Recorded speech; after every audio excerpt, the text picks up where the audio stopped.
I am a person that came along at a certain time in history, and I have tried to be a person that gives to the community because the community gives to me, and I try not to be in debt to the community. So I do my best to, as Maya Angelou says, pay my rent while I'm here.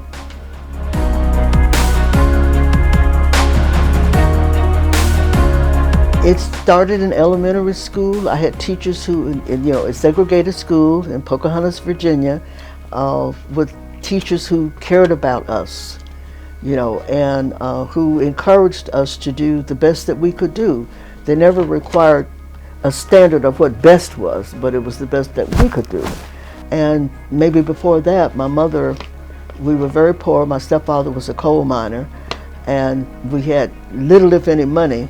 We could not afford Encyclopedia Britannica, but she had a person come in one day and talk to us, and my sisters and I, about the Lincoln Library. There's a book called, a big encyclopedic book in a huge volume, and she bought one. And I guess I was just interested in seeing what was in that book and what could I learn. And certain things really spoke to me, is how to learn. And I never lost my love for learning.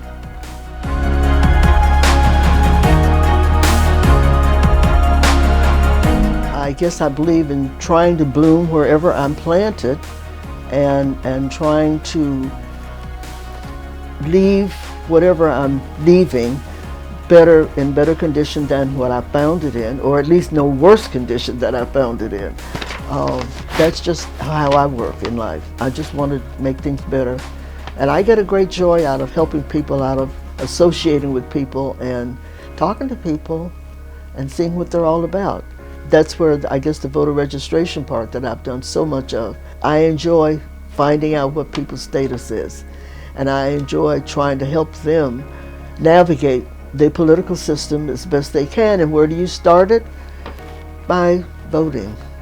I was doing voter registration in downtown Silver Spring at one of the festivals one year. And as I say, when people walk by, I asked them, are you registered to vote? May I register you to vote? And this young man said, well, no, I can't register to vote. And I was quite taken aback because I couldn't imagine. He seemed to have been over 18 years old, and I couldn't imagine why. And he told me, because I'm a felon, I'm an ex-felon. I couldn't imagine not being able to vote because you had served time in prison. And when you look at the statistics, then you see that maybe there are some things behind the serving in prison. How did you get to that point where you got to prison? And I haven't figured out how to get back to where I would think a person would want to be as a contributing citizen.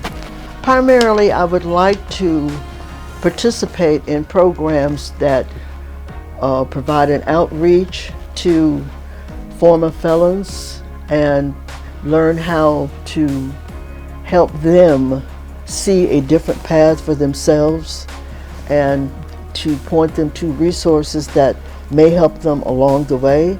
I believe that they have at least as much as I have in terms of resources to give, human resources to give.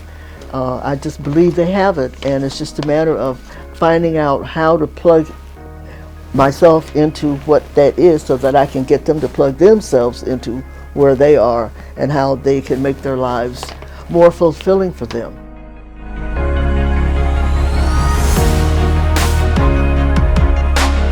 Next to God, family is there. I don't put my family below everything else. When company comes, my family eats, and we hope we have enough left for the company. The community is where I am. It's where I live. It's my being, and other people have being as well. And so I try to do my best so that I don't infringe on their right to be, and hope that I give them a chance to say yes to my right to be.